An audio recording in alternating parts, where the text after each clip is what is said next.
ما كتفهمش شنو هي السياسه. كسرتي الثقه ديال الناس بك، ما بقاوش المغاربه كيثيقوا بك، والله واخا تبقى تخطب حتى الصباح وما كتعرفش حتى تخطب. انا عارف باللي انت كتقول لي حنا كنا اصدقاء، حنا كنا اصدقاء صحيح، ولكن هادشي اللي كدير بسلتي بالغتي، ما عندي ما ندير لك. واخا تكون خويا ولا ولدي ولا با، والله ما نعقل عليك في هادشي. وكون كنتي با ربما نسكت نمشي لدارنا، ما نقدرش نفضح الوالد ربما، ولكن انت دابا ما انت لا با لا خويا لا حتى حاجه. واخا تكون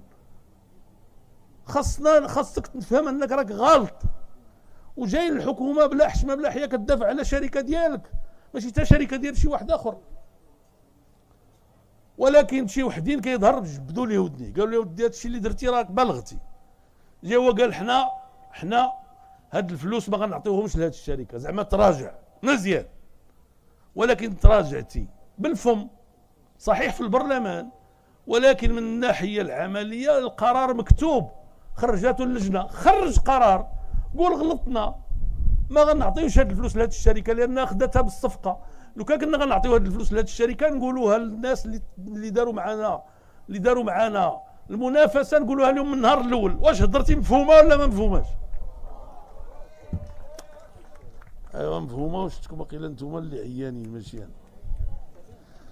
ايوا واش غنكمل لكم الاخوان؟ الشمس هادو 1500 اللي قدامي تا هما في الشمس.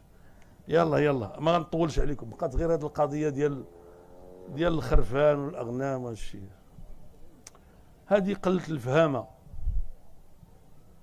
دابا كتعطي لواحد الانسان 10000 ريال ياك، كتقول له جيب الحواله وبيعهم للناس بطريقه مناسبه، هو ملي غيجيب الحواله 10000 ريال دارها في جيبه، وانت جاي تشري منه الحولي. واش الا يمكن له يبيعوا لك ب 50 غيبيعوا لك ب 40؟ ولا يمكن له يبيعوا لك ب 60 غيبيعوا لك ب 50؟ ولا يمكن له يبيعوا لك ب 70 غيبيعوا لك خصو غتحيد له الطمع الطبيعي اللي هو عنده باش يكسب ويكثر الفلوس. ما يمكنش، انت ما كتفهمش الطبيعه البشريه.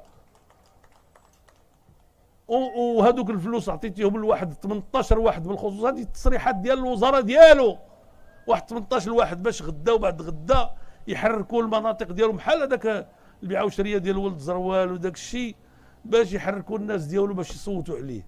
باغي تربح الانتخابات المقبله بالتزوير بالخبز وتاي والزيت والعدس واللوبيا وداك الشيء اللي يسر الله. ما تبقاوش تتخلعونا، الله يجزيكم بخير. واش غنقول لكم الاخوان؟